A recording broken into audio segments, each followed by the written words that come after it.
आज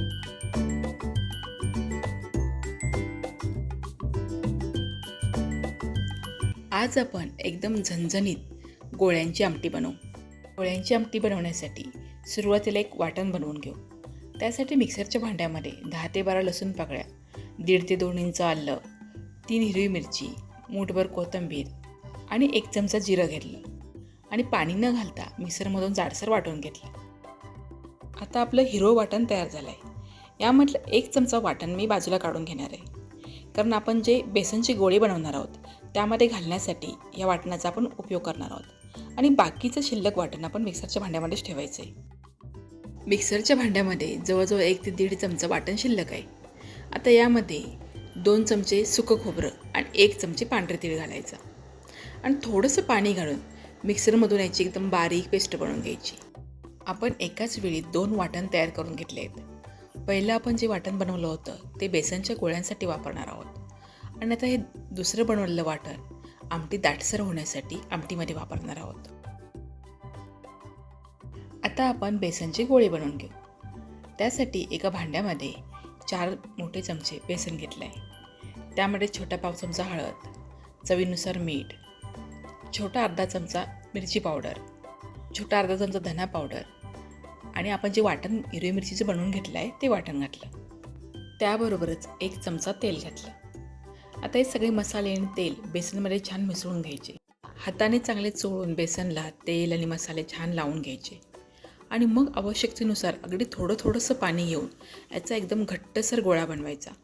पाणी घेताना अगदी थोडं घ्यायचं. जर खूप पातळ झालं तर पीठ चिकट होतं आणि मग त्याची गोळी बनवता येत नाहीत आणि मग त्यामध्ये एक्स्ट्राचं बेसन घालावं लागतं. मग पुन्हा मसाले घालावे लागतात. त्यापेक्षा पाणी घालतानाच अगदी थोडंसं पाणी घालायचं आणि याचा एकदम छानसर घट्ट असा गोळा बनवून घ्यायचा. बेसनचा चांगला गोळा झाला की हातावर पुन्हा अर्धा चमचा तेल घ्यायचं आणि बेसनला लावून घ्यायचं. म्हणजे बेसन हाताला भांड्याला चिकटत नाही आणि त्याची गोळीही छान बनवता येतात. बेसनची छान गोल गरगरीत गोळे बनवायचे आहेत आणि गोळे एकदम छोट्या आकारात बनवायचे, कारण ते शिजल्यानंतर अजून थोडेसे मोठे होतात. बेसनची गोळी बनवून तयार आहेत. आता आमटी बनवू. आमटी बनवण्यासाठी कढईमध्ये मी 3 चमचे तेल घेतलं आहे. या आमटीसाठी तेलाचं प्रमाण थोडं जास्त घ्यायचं. तेल चांगलं तापल्यानंतर त्यामध्ये 1 छोटा चमचा जिरं, छोटा पाव चमचा हिंग आणि कढीपत्ता घातला. त्याबरोबरच 1 मध्यम आकाराचा कांदा बारीक चिरून घातला. या आमटीमध्ये आपण बेसन वापरतोय त्यामुळे हिंग घालणं खूप गरजेचं आहे. तर कांदा चांगला मऊ होईपर्यंत परतून घ्यायचा आहे. कांदा चांगला मऊ झाला की यामध्ये छोटा पाव चमचा हळद आणि मोठे 2 चमचे कांदा लसूण मसाला घालायचा. कांदा लसूण मसाल्याच्या ऐवजी तुम्ही काळा मसाला किंवा तुमच्याकडे जो मसाला आहे तो मसाला घालू शकता. आता हा मसाला घातल्यानंतर तेलामध्ये 1 ते 1.5 मिनिटांसाठी मंद गॅसवर छान परतून घ्यायचा आणि मग यामध्ये जे आपण खोबरं आणि तिळाचं वाटण केलं होतं ते वाटण घालायचं. आता ते वाटणही मसाल्यामध्ये छान मिसळून घ्यायचं आणि पुन्हा 3 ते 4 मिनिटांसाठी मंद गॅसवर परतून घ्यायचं आहे. जोपर्यंत मसाला छान तयार होत नाही, त्याला कडेनं तेल सुटत नाही, तोपर्यंत आपल्याला हा मसाला परतून घ्यायचा आहे. आता मसाल्याला बघा सगळ्या बाजूनी छान तेल सुटले. आता यामध्ये मी 2 ग्लास गरम पाणी घातलं. पाणी घातल्यानंतर गॅस एकदम फुल्ल करायचा, म्हणजे पाण्याला पटकन उकळी येते. तसंही आपण गरम पाणी घातलं आहे त्यामुळे जास्त वेळ उकळी येण्याची वाट बघावी लागत नाही. 1 ते 1.5 मिनिटांमध्ये पाण्याला अगदी व्यवस्थित उकळी येते.